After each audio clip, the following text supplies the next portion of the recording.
Canta con nosotros. Escuchen reyes y príncipes, escuche toda la tierra, mi música y mi canción yo daré al Señor, de su justicia. Mateo capítulo 5. Hoy vamos a cerrar esta serie corta acerca de las bienaventuranzas del Señor Jesús. Y el título de esta enseñanza es Bienaventurados los que son perseguidos por causa de Jesús. Vamos a leer a partir del versículo 10 al versículo 12. Y así dice la palabra del Señor: Bienaventurados los que padecen persecución por causa de la justicia, porque de ellos es el reino de los cielos. Bienaventurados sois cuando por mi causa os vituperen, los persigan, y digan toda clase de mal contra vosotros, mintiendo. Gozaos y alegraos, porque vuestro galardón es grande en los cielos, porque así persiguieron a los profetas que fueron antes de vosotros. Señor, muchas gracias te damos por todas estas enseñanzas que nos has regalado, Señor. Nos has enseñado tantas cosas maravillosas, Dios. El carácter de un verdadero cristiano, Dios. Hemos aprendido a ser pobres en espíritu. Hemos aprendido a ser mansos y humildes, a ser pacificadores. Hemos aprendido tantas cosas, Señor. Y el día de hoy, Señor, tú quieres hablar a nuestro corazón con estos versículos. Así que ponemos nuestra vida en tus manos. Abre nuestros ojos y miraremos las maravillas de tu ley.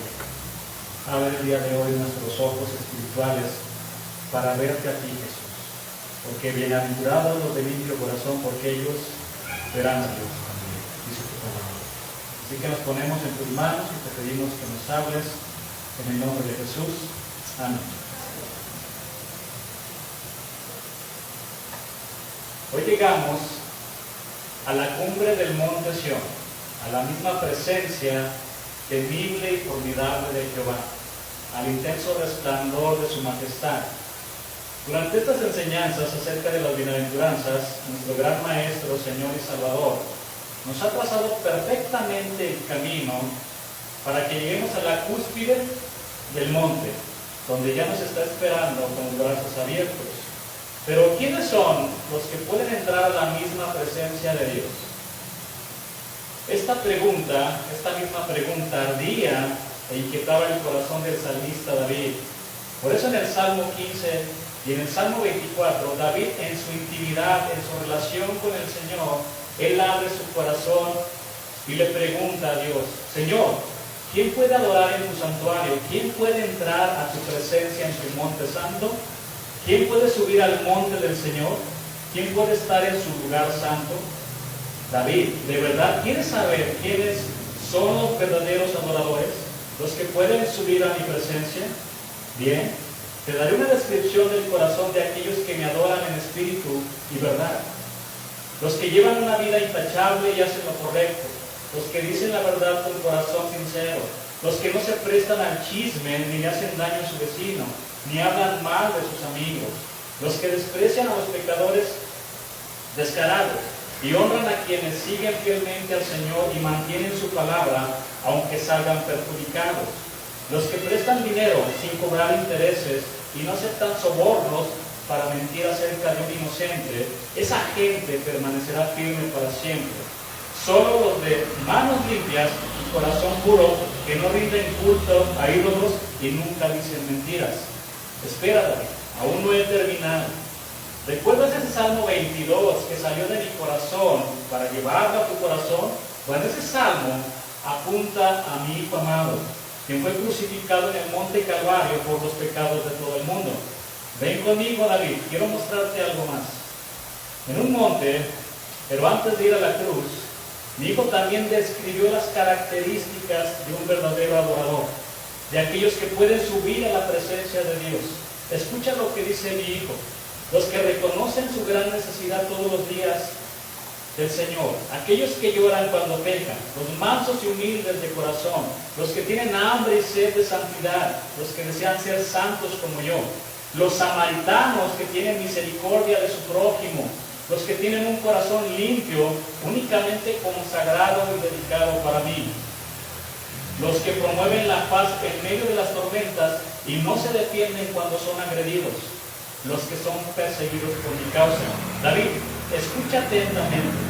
Estos son los que recibirán mi bendición y tendrán una relación correcta conmigo.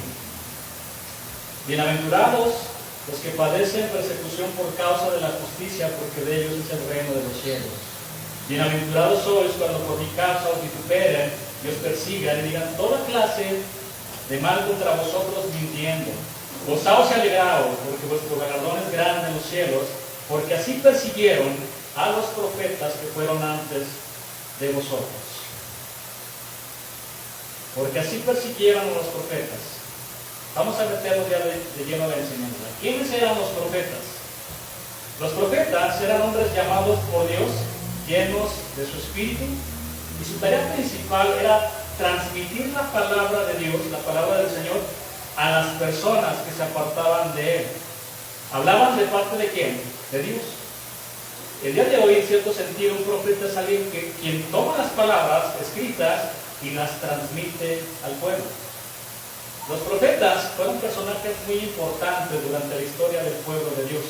Moisés, por ejemplo, fue el profeta que Dios quiso usar para rescatar al pueblo hebreo de la esclavitud de Egipto y para guiarlos posteriormente a la tierra que Dios les había prometido. Pero una y otra vez los israelitas se alejaban de Dios e iban en pos de otros dioses. Ese pecado de idolatría, que después los arrastraba a los pecados de inmoralidad sexual. Eso lo podemos encontrar en las Escrituras. Moisés fue el primer portavoz de Dios que el Señor usó para traer al pueblo de Dios al monte de Sión, a una relación santa con el Señor.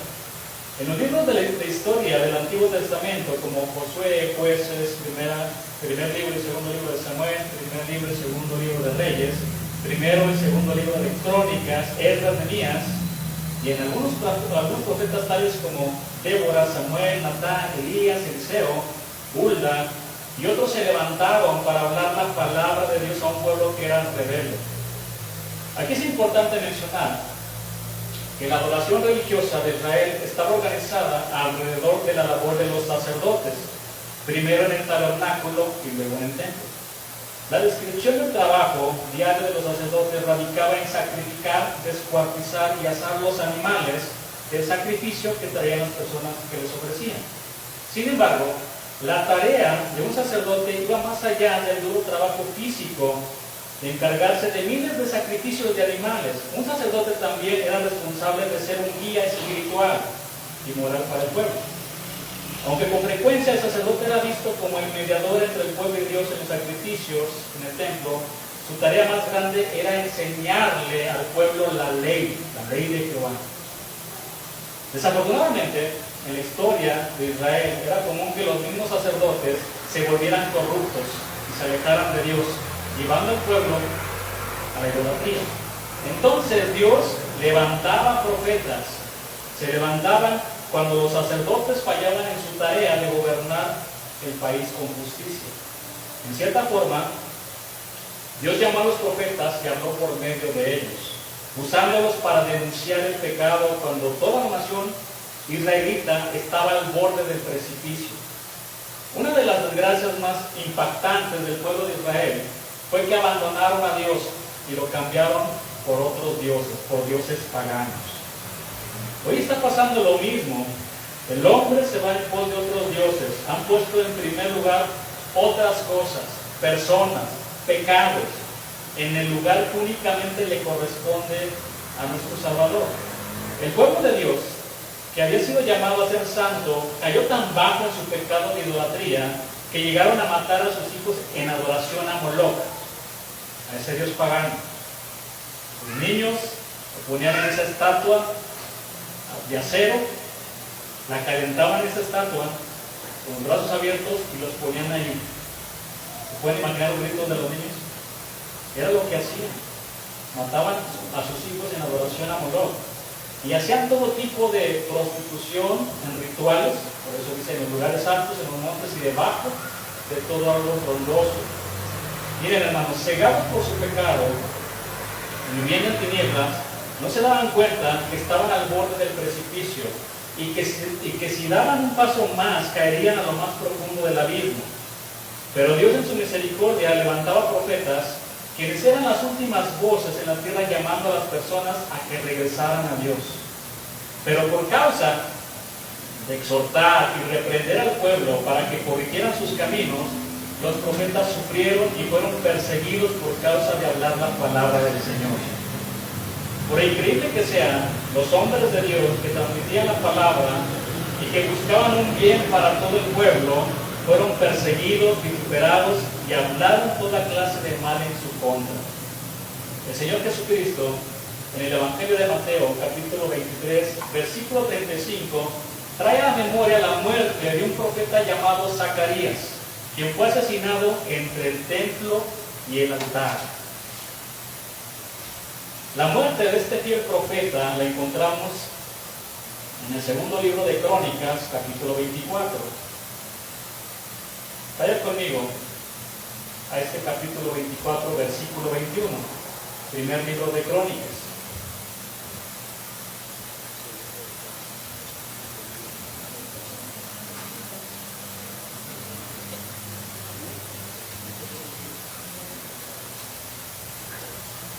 ¿Ya lo encontró? Pero ellos hicieron conspiración contra él. Está hablando de Zacarías. Y por mandato del rey lo apedrearon hasta matarlo en el patio de la casa de Jehová. Vamos a estudiar, no todo el capítulo, pero algunos versículos aquí donde estamos en este capítulo 24. Miren, en este capítulo 24, los protagonistas principales son el rey Joás y el profeta Zacarías. Los padres de Zacarías fueron Joiada, el sacerdote, y Josabet. Esto es importante, va a cobrar mucho sentido más adelante.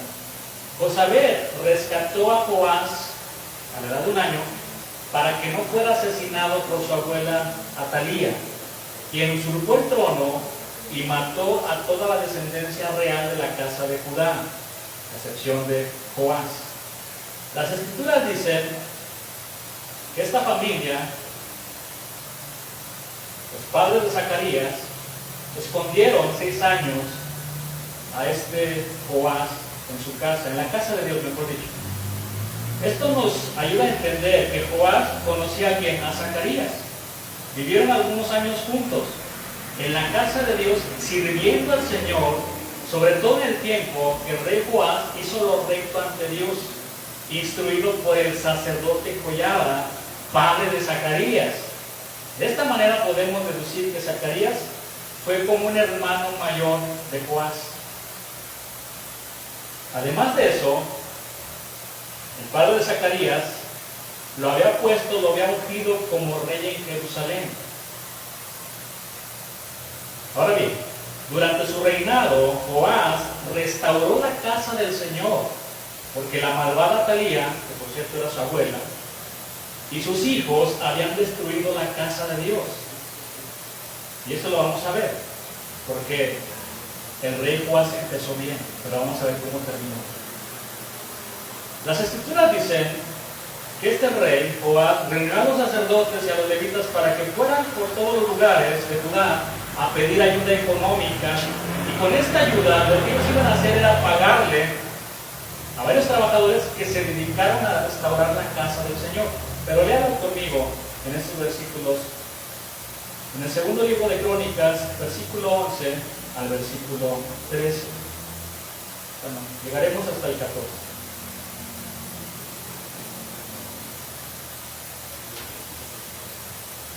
Y el rey, está hablando de Joás, y Joiada lo daban a los que hacían el trabajo del servicio de la casa de Jehová, y tomaban canteros y carpinteros, que reparasen la casa de Jehová, y artífices en hierro y bronce para componer la casa. Hacían pueblos artesanos la obra, y por sus manos la obra fue restaurada. Y vean lo que dice aquí: y restituyeron la casa de Dios a su antigua condición y la consolidaron. Versículo 14. Y cuando terminaron, trajeron al rey Jehoiada lo que quedaba del dinero, e hicieron de él utensilios para la casa de Jehová, utensilios para el servicio, morteros, cucharas, vasos de oro y de plata, y sacrificaban holocaustos continuamente en la casa de Jehová todos los días de Jehoiada. En pocas palabras, Dios usó la vida del rey Joás para restaurar la adoración en el templo. ¿Lo están viendo conmigo? Pero una vez que murió el sacerdote Jehoiada, el rey Joás se acercó, mejor dicho, se acercaron con él los líderes de Judá y lo convencieron para que abandonara a Dios y comenzara a adorar otros dioses. A causa de este pecado, el enojo divino cayó sobre Judá y Jerusalén. En otras palabras, el pecado de idolatría envió el corazón del rey Joás. Este mismo rey, que durante su juventud había sido un defensor fiel de la causa del Señor, ahora traía un bloque de hielo en su alma que tenía su vida congelada. Pero Dios, una vez más, mandó a sus profetas para que ellos y el rey se volvieran con todo su corazón, pero no los quisieron escuchar. Vaya conmigo al versículo 19, aquí en este capítulo 24.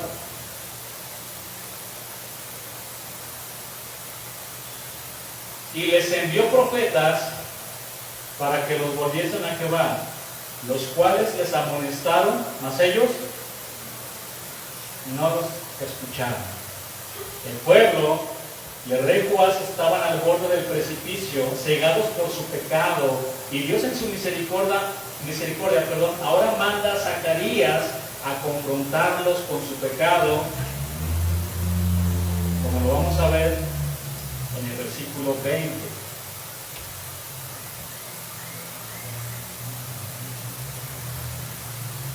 Recuerden, Zacarías era como el hermano mayor del rey Joás. Entonces, el Espíritu de Dios vino sobre Zacarías, hijo del sacerdote Jehoiada, y puesto en pie, donde estaba más alto que el pueblo, les dijo: así ha dicho Dios, ¿por qué quebrantáis los mandamientos de Jehová? No os vendrá bien por ello, porque por haber dejado a Jehová, él también os abandonará. Otra versión dice así: el Espíritu de Dios vino sobre Zacarías, hijo del sacerdote Jehoiada. Él se puso de pie ante la gente en un lugar elevado y dijo: así dice Dios, ¿por qué desobedecen los mandatos del Señor? Así ustedes no prosperarán. Como han abandonado al Señor, Él también los va a abandonar a ustedes. Zacarías, ve y dile al rey Joás que se ha desviado de mis mandamientos. Ve y dile que ha quebrantado mis mandamientos. Señor, pero tú bien sabes que yo soy como su hermano mayor. Ve, si lo amas, ve y dile que se vuelva a mí de todo su corazón. Zacarías, el profeta fiel y verdadero, dejó a un lado la parte familiar.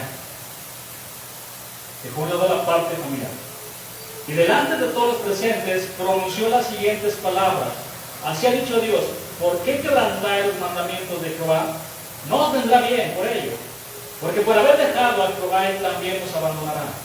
La predicación del profeta Zacarías no fue del agrado de los príncipes de Judá, quienes tramaron matarlo a como diera lugar.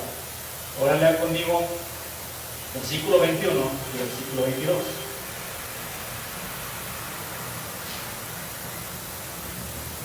Pero ellos hicieron conspiración contra él, contra Zacarías. Lean esto. ¿Por mandato de quién? Y por mandato del rey lo apedrearon hasta matarlo en el patio de la casa de Jehová. Versículo 22. Así el rey Joás no se acordó de la misericordia que Jehoiada, padre de Zacarías, había hecho con él. Antes mató a su hijo, quien dijo al morir: Jehová lo vea y lo demanda.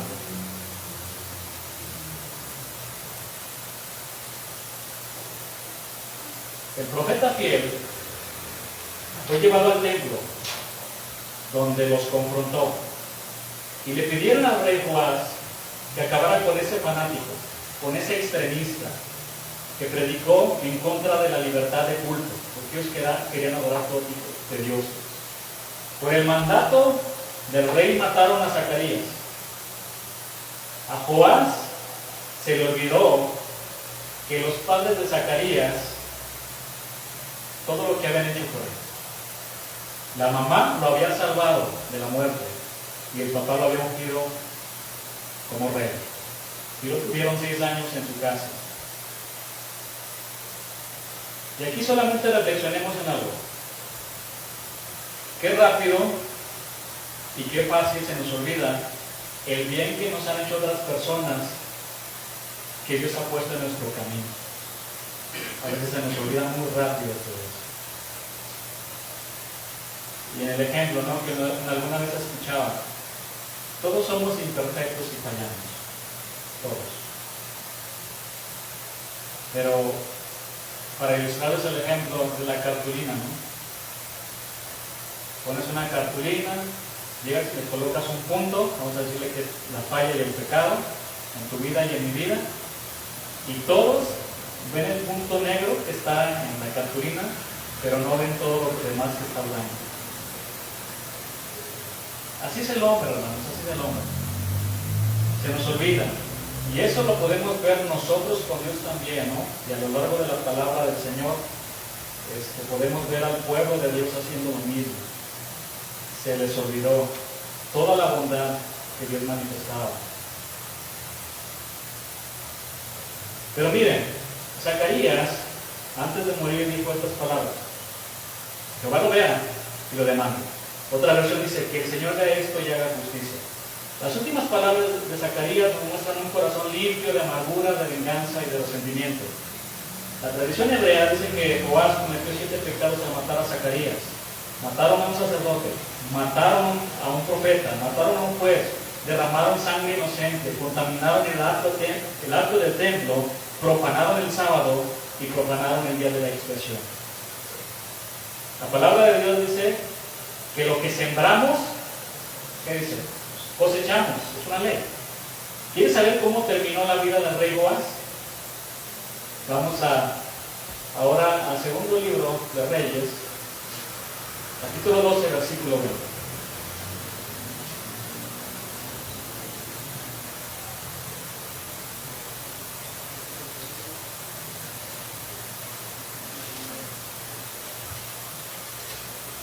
Y se levantaron sus siervos y conspiraron lo mismo que hicieron contra Zacarías. Lo que sembramos, cosechamos. Y conspiraron en conjuración y mataron a Joás en la casa de Milo, cuando descendía él a Silo. Los príncipes de Judá conspiraron contra Zacarías, y ahora vemos a los siervos de Joás conspirando contra él hasta que lo mataron. La diferencia entre Zacarías y Joás fue que Zacarías murió en el lugar que tanto amaba. ¿Dónde? En la casa de Jehová. Y Joás murió en Milo. ¿Saben lo que significa Milo en el original? Rampa, barranca. Es decir, la vida de Zacarías fue hacia las cumbres de los montes espirituales, y la de Joás fue descendiendo como una barranca que lo llevó a lo más profundo del abismo. ¿Cómo quiere terminar, mi hermano? ¿Usted? ¿Como Zacarías o como Joás? Noten, hermanos, Joás y Zacarías, los dos comenzaron bien, pero solo uno terminó bien. La vida de Joás, un hombre que comenzó muy bien, pero que terminó muy mal, nos hacen recordar las palabras del apóstol Pablo, que dijo: así que el que piensa estar firme, mire que no cae. Mire que no cae. Yo he escuchado tantas cosas y he aprendido a ser más mesurado. Y sigo aprendiendo, porque es un proceso de vida. A veces somos como el apóstol Pedro, arrebatados. Yo doy mi vida por ti, Señor. Yo doy todo por ti. Y cuando somos probados en el momento no damos nada. No damos nada. Las Escrituras dicen que Joás hizo lo recto delante del Señor, restauró la casa de Dios. Sin embargo, siempre será recordado como el asesino de Zacarías.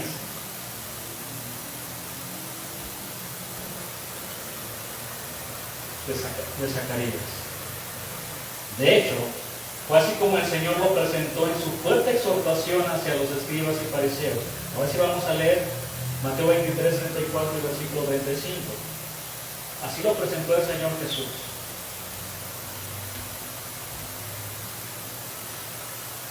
Dice la palabra: por tanto, he aquí, yo os envío profetas y sabios y escribas, y de ellos a unos mataréis y crucificaréis, y a otros azotaréis en vuestras sinagogas y perseguiréis de ciudad en ciudad, para que venga sobre vosotros toda la sangre justa que se ha derramado sobre la tierra, desde la sangre de Abel el justo hasta la sangre de ¿quién? De Zacarías, hijo de Berequías, a quien matasteis entre el templo y el altar. Mis hermanos, Zacarías fue un profeta fiel y verdadero de Dios, no como los que andan ahorita polulando en las redes, en otros lugares. Y por causa de él, de predicar la palabra, fue odiado y finalmente asesinado por Joás. Honestamente, la historia de Zacarías y Joás me recuerda a Jesús y a Judas. Pero vean conmigo ahora al segundo libro de Crónicas, capítulo 36, para ver algunos versículos que nos hablan acerca del reinado de Sedequías.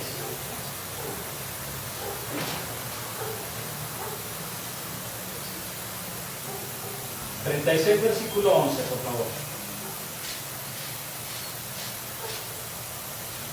De 21 años era Sedequías cuando comenzó a reinar, y 11 años reinó en Jerusalén. E hizo lo malo ante los ojos de Jehová su Dios, y no se humilló delante del profeta Jeremías, que hablaba de qué? De parte de Jehová, de parte de Dios. Los profetas verdaderos hablaban de parte del Señor. Se rebeló a sí mismo contra Nabucodonosor, al cual había jurado por Dios, y endureció su cerviz, y obstinó su corazón para no volverse a Jehová, Dios de Israel. También todos los principales sacerdotes y el pueblo aumentaron la iniquidad, siguiendo todas las abominaciones de las naciones y contaminando la casa de Jehová, la cual él había santificado en Jerusalén. Versículo 15. Y Jehová, el Dios de sus padres, envió constantemente palabra a ellos por medio de sus mensajeros, de sus profetas, porque él tenía misericordia de su pueblo y de su habitación. Mas ellos hacían escarnio de los mensajeros de Dios y menospreciaban sus palabras, burlándose de sus profetas, hasta que subió la ira de Jehová contra su pueblo y no hubo ya remedio. La historia de muchos profetas tiene el mismo común denominador. Fueron perseguidos, maltratados y asesinados por los de su propia nación. Ni siquiera fue por los de afuera, fue por los de adentro. ¿Quiénes mataron al Señor Jesús? Sabemos que los romanos, ¿no? Lo clavaron y ahí murió el Señor. Pero ¿quiénes eran los asesinos intelectuales de él? Los que promovieron su crucifixión, los de su nación. Micaías, otro profeta verdadero de Dios, dice la Escritura que fue golpeado y encarcelado solo porque no le profetizó al rey lo que él quería escuchar. Él quería prosperidad, él quería triunfo, él quería victoria. Él dijo, no lo voy a hacer. Yo voy a hablar lo que me dice Dios, y esto es lo que me dice Dios. Lo acusaron falsamente también, lo golpearon, le dio un puñetazo en la cara, dice la Escritura.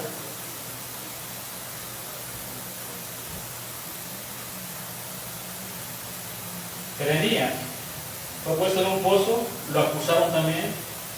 Fue despreciado, odiado y amenazado de muerte varias veces. Juan el Bautista, otro profeta del Señor, fue encarcelado para después ser ejecutado. Otro caso que realmente es sobresaliente es el de Esteban, un hombre lleno de fe, de sabiduría y del Espíritu Santo, quien reprendió a los religiosos de su época Y al no resistir su sabiduría, sobornaron a unos para que dijeran que él había blasfemado en contra de Moisés y contra Dios. Fue con estas mentiras que lo llevaron delante del sumo sacerdote y de sus acusadores. Y ahí les dio una predicación con un sermón netamente bíblico. Les sacó las escrituras del Antiguo Testamento. No tenían comentarios. Él no tenía un East Word, ¿verdad? Él no decía, oye, es la palabra en el hebreo, en el griego, ¿cómo le hago? Él sacó la Biblia, mi hermano. La pura Biblia.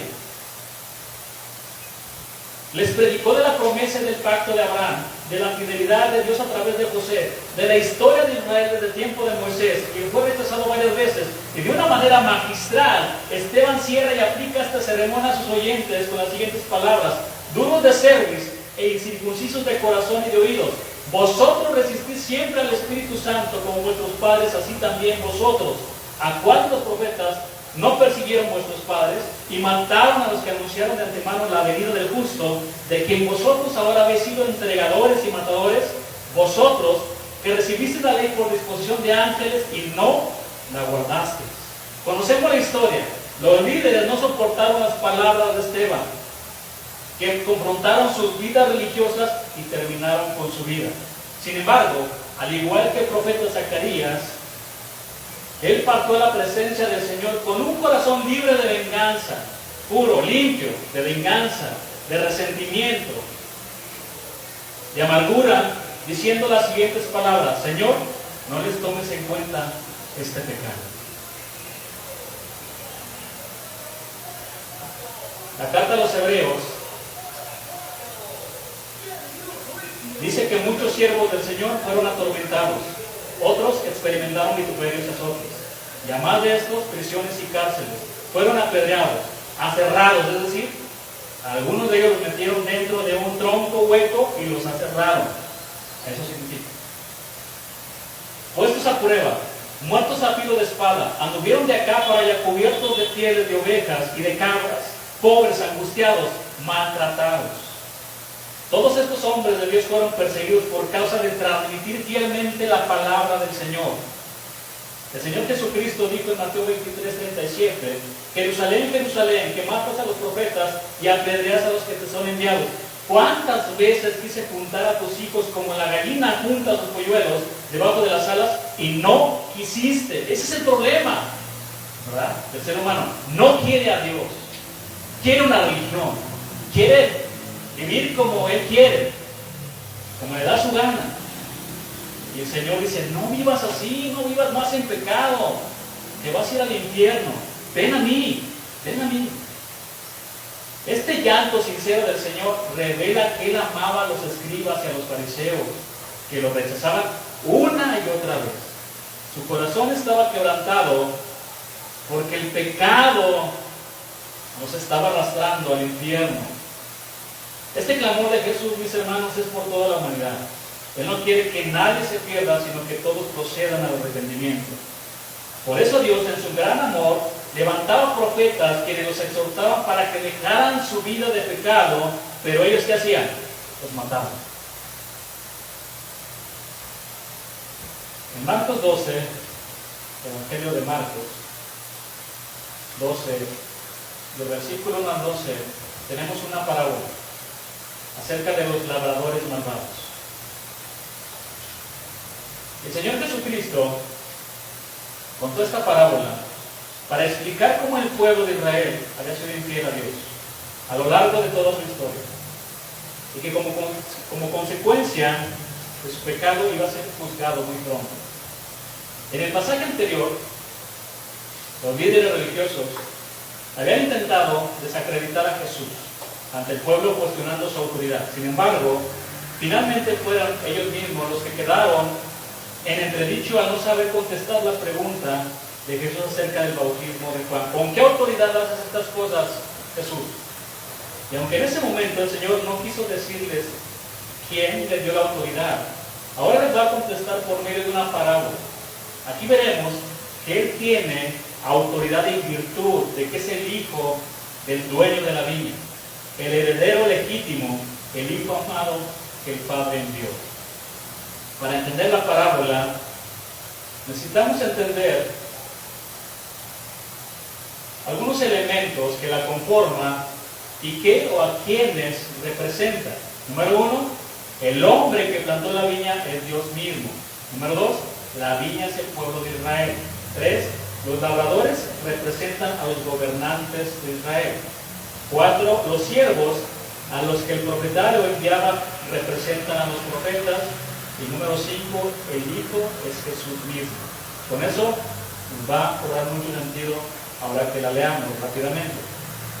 Marcos 12, versículo 1 dice: entonces comenzó Jesús a decirles, ¿a quién? A los principales sacerdotes, a los escribas y a los ancianos, por parábolas.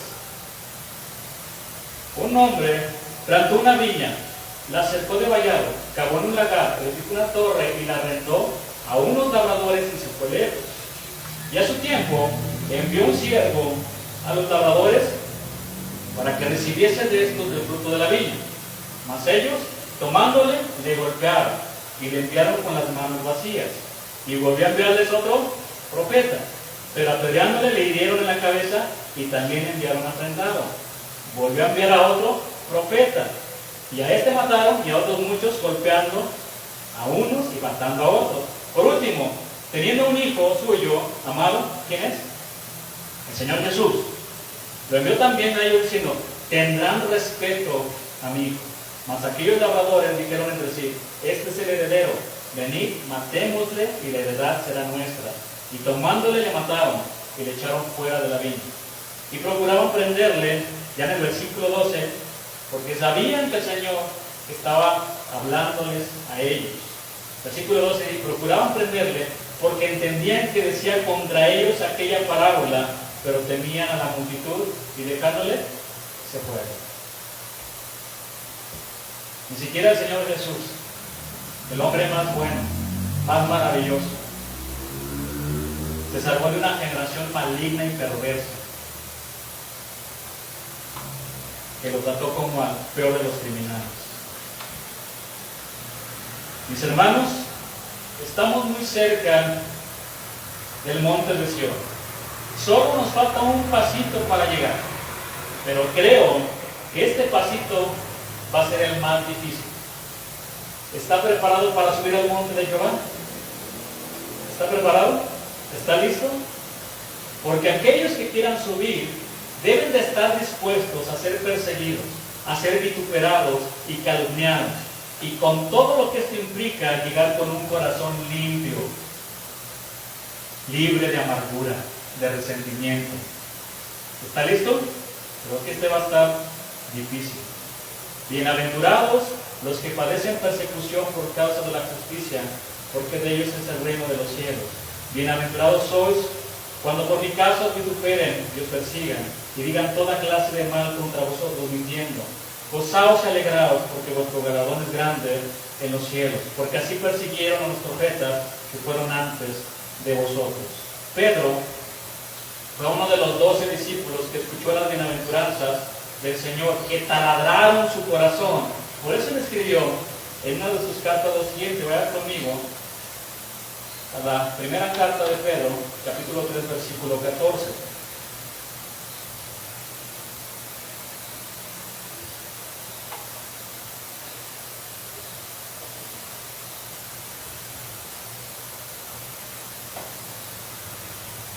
Mas también, si alguna cosa padecéis por causa de la justicia, por causa de hacer lo correcto, de hacer lo que agrada a Dios, hermanos, está comprobado esto. Usted métase de lleno con Dios. No solamente meta sus dedos, como les he dicho. Métase a las aguas de Dios. Métase con todo, para buscar al Señor con todo su corazón. Y ahí va a empezar la situación. Por eso muchos se salen de las aguas, porque no aguantan. Ya cuando están en la prueba, cuando están en la situación, no aguantan. Métase. Cuando usted más camine con Dios, cuando usted se santifique más para Dios, van a venir situaciones más difíciles a su vida. Pero conocer a Dios, pero amar a Dios sobre todas las cosas, que amar a nuestro prójimo como a nosotros mismos, es lo mejor que podemos hacer en la vida. Amén. lo mejor.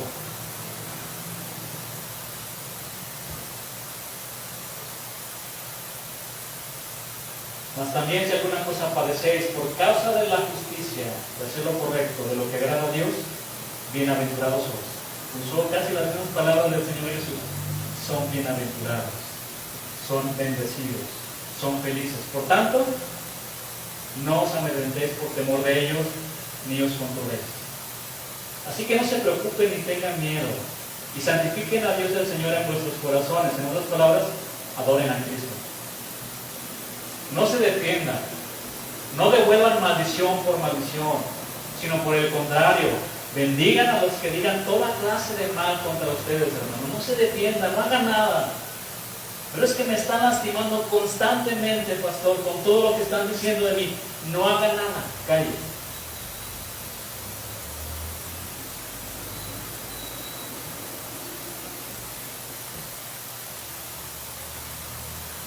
En la historia quedaron registrados, varios casos entre cristianos. Y eso debería darnos vergüenza. Yo les comentaba en la mañana de un cierto cristiano que solamente porque no estaban de acuerdo en lo que él creía mandaba matar a los demás. ¿Qué es eso, hermano? Estas no son enseñanzas del Señor Jesús. Eso no lo dicen los que precisamente apoyan esa postura teológica. ¿Pero qué es eso? Eso no es mi Señor Jesús. El Señor Jesús nos enseñó otra cosa. No devuelvan maldición por maldición, sino por el contrario, bendigan a los que digan toda clase de mal contra ustedes. Versículo 16 dice, ahí donde estamos en la primera carta de Pedro, teniendo buena conciencia, para que en lo que murmuran de vosotros como de malhechores, sean avergonzados los que calumnian vuestra conducta en Cristo. Entonces, si la gente habla en contra de ustedes, será avergonzada al ver la vida recta que llevan porque pertenecen a Cristo. Bienaventurados sois cuando por mi causa vituperen y os persigan y digan toda clase de mal contra vosotros mintiendo. La palabra griega que se utilizó aquí para vituperar es oneigizo. Significa difamar, atacar, molestar, acosar e injuriar. El apóstol Pedro usó la misma palabra griega cuando escribió el siguiente versículo. Ahora vayan conmigo a la primera carta, pero capítulo 4, versículo 14.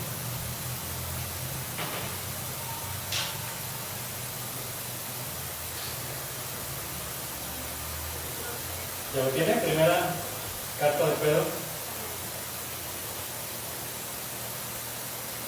Si sois vituperados por el nombre de Cristo, otra vez utiliza aquí el apóstol, eres bienaventurado, sois bienaventurados, porque el glorioso Espíritu de Dios reposa sobre vosotros. Ciertamente de parte de ellos eres blasfemado, pero por vosotros es glorificado. Así que, alégrese mi hermano, porque si somos difamados, somos atacados, somos molestados por causa del Señor y de su palabra, eso significa que el Espíritu Santo está en y con nosotros. Y que el Espíritu está con y en nosotros, eso significa que somos hijos de Dios. ¿Amén? Amén.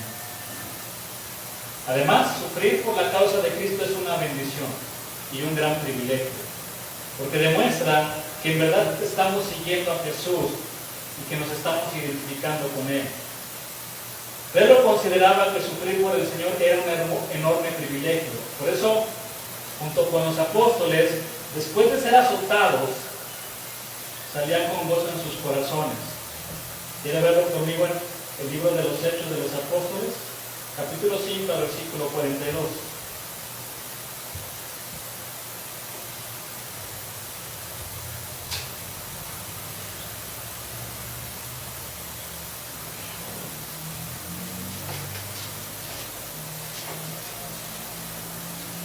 Y convinieron con él, y llamando a los apóstoles, después de azotarlos, les intimaron que no hablasen en el nombre de Jesús y los pusieron en libertad. Versículo 41. Y ellos salieron de la presencia del concilio. ¿Cómo salieron? ¿Están leyendo lo mismo que yo o no? Porque a lo mejor salieron llorando, pastor, de tantos azotes que le dieron a los apóstoles. ¿Verdad que no dice eso? Salieron gozosos. ¿A usted le han pegado con varas en la espalda? Ellos utilizaron varas. Utilizaban también látigos, como lo hicieron con el Señor Jesús. Eran pues, un lazo, digamos, corto, pero en las puntas tenían huesos, tenían fierros, como fierros. Y lo que hacían era cuando les pegaban en la espalda, se atoraban y desgarraban la punta. Y utilizaban varas que doblaban totalmente sus vidas. Algunos, lo he repetido, se desmayaban del dolor tan intenso. Gozosos de haber sido tenidos por dignos de padecer afrenta por causa del nombre. ¿De cuál nombre? El nombre que es sobre todo nombre, el Señor Jesús. Y el versículo 42 dice, y ya dejaron de predicar, ¿verdad? Porque dieron una paliza, ¿verdad? ¿Que no dice eso? Y todos los días en el templo y por las casas no cesaban de enseñar y predicar a Jesucristo. Mire, versículos previos, su primera carta, Pedro les dice a sus oyentes que no se sorprendan de las pruebas de fuego por las que están atravesando, como si algo extraño les sucediera. En cambio, gócense porque estas pruebas los hacen ser partícipes con Cristo de su sufrimiento. Es lo que dice aquí donde estamos, mejor dicho, en la primera carta de Pedro 4, versículo 15 y versículo 16. Bueno, versículos previos, vamos a pasar a esto. Así que ninguno de vosotros padezca como homicida o ladrón o malhechor, o por entremeterse en lo ajeno. Pero si alguno padece como cristiano, no se avergüence, sino glorifique a Dios por ello. Mi hermano, si usted está padeciendo persecución, no está siendo vituperado por ser cristiano, no responda nada. Y encomiende su causa al Señor, como lo hicieron Zacarías y Esteban, y glorifica a Dios. No se enrede con tiendas inútiles y vanas, no tiene eso. No se enrede. Si alguno quiere ganar y tener la razón, déjelo. No discuta. Vamos a hacer esto, vamos a aprender de nuestro Señor Jesús. Nuestro gran Señor dijo unas palabras en el Evangelio de Lucas que pocas veces se predican, porque hablan de sufrimiento. ¿Y a quién le gusta sufrir? Casi a nadie. Lucas 23, 31. En el camino hacia el monte Calvario, dice la palabra, que las mujeres lloraban y se lamentaban al verme muy lastimado. Y él dijo estas palabras: porque si en el árbol verde hacen estas cosas, ¿cuáles cosas? Todo lo que le hicieron al Señor, todo lo que le hicieron. Ya hemos estudiado un poco. En el seco, ¿qué no se hará? El Señor Jesús padeció mucho por hacer lo correcto, por agradar a Dios. Fue vituperado, le inventaron todo tipo de mentiras, para finalmente crucificarlo como el peor de los criminales. Y allí en la cruz todavía oró por aquellos que le injuriaban, como dice Mateo 27, 39.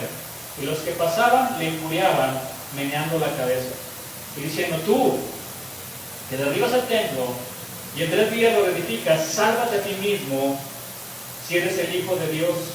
Si eres Hijo de Dios, desciende de la cruz. Y como bien lo dejó plasmado un escritor cristiano en una de sus canciones que hablan de la muerte del Señor, dejó esto plasmado de esta manera: si no bajo de esta cruz, es por la muerte. Padre, perdónanos porque no saben lo que hacen. Así que, mis queridos hermanos, si usted cree que la está pasando muy mal por causa de Cristo, solamente veamos al varón de dolores en la cruz del Calvario. No hemos llegado a nada todavía. Mateo 5:12 dice: gozaos y alegraos, porque vuestro galardón es grande en los cielos, porque así persiguieron los profetas que fueron antes de vosotros. El Señor cierra sus bienaventuranzas con un final feliz. Gozaos y alegraos, porque vuestro galardón es grande en los cielos. Esta palabra gozaos es jairo, que significa estar alegre, estar contento, regocijarse, alegraos. La palabra es agaliao, significa saltar de gozo, gozarse grandemente. Y esto me recuerda al cojo que sanó Pedro, que dice la Escritura: y saltando se puso en pie y anduvo, y entró con ellos en el templo, andando y saltando y alabando a Dios, de alegría. ¿Podemos saltar, aplaudir y levantar nuestras manos con todo nuestro corazón al Señor durante la alabanza? Sí, mis hermanos. Yo entiendo que en otros lugares son más solemnes, que llevan su servicio de otra manera, y respetamos eso, ¿verdad? No voy a entrar en conflicto con ellos por eso. Pero nosotros creemos que podemos gozarnos libremente delante del Señor, con orden nada más, ¿verdad? Pero podemos, vean, después de tanto tiempo estar sin caminar, entró con ellos en el templo andando y saltando y alabando a Dios. Y todo el pueblo le vio andar y alabar a Dios, dice el libro de los Hechos Apóstoles, capítulo 3, versículo 9. Los que suben al monte de Dios son aquellos que, a pesar de haber enfrentado todo tipo de persecución, están libres de amargura, de resentimiento y de venganza en su corazón, pero están llenos de gozo y alegría, porque saben que su galardón es grande en los cielos. Gozaos y alegraos. ¿Sabía, mi hermano, que hay coronas para los que aman al Señor? ¿Sí sabía o no? Y yo le quiero preguntar lo siguiente: ¿cuántas coronas quiere ganar? ¿Muchas? Yo quiero ganar muchas. Todas las que pueda. Todas las que pueda ganar. Entonces, si usted quiere ganar muchas coronas, entonces corra la carrera legítimamente como cristiano. Evada los obstáculos y corra con paciencia. Despójese de todo pecado, como dice la Escritura, y ame a Dios sobre todas las cosas y a su prójimo como a usted mismo. Yo quiero ganar muchas coronas, yo no sé ustedes, mis hermanos. El mundo les ofrece muchas cosas. Están perdiendo tiempo muy valioso en esta vida. Estamos cambiando lo mejor por lo peor. Lo mejor es estar con Dios, aprender de la palabra, estar orando, conocerlo más a través de la palabra, de las Escrituras. Hay tantas cosas, mis hermanos, tantas cosas. ¿Saber que un día va a morir? ¿Sí sabía o no? ¿Ven? ¿Qué tan importante es lo espiritual? Es más importante que las cosas de este mundo. Yo quiero ganar muchas coronas. Quiero ser fiel hasta el final. Quiero ser fiel a Dios y a su palabra hasta el final.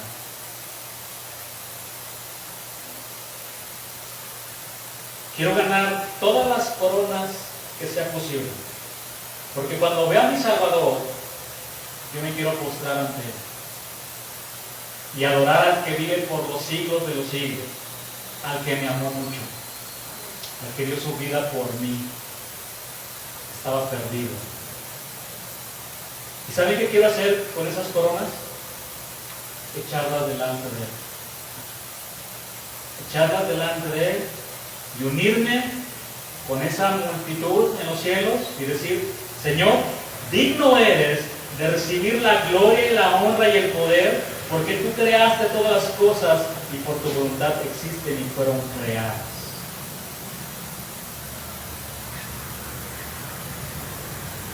Con esta bienaventuranza hemos llegado a la cumbre del monte de Sión, a la misma presencia temible y formidable de Jehová, al intenso resplandor de su majestad.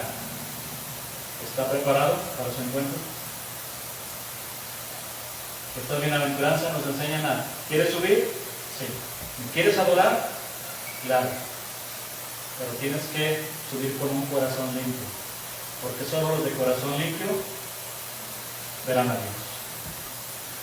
Bienaventurados los de corazón limpio, porque ellos verán a Dios. Y un día se acabarán todas las cosas. Un día todo esto dejará de ser, dejará de existir. Y lo que no es será, estaremos un día con Él, allá en los cielos.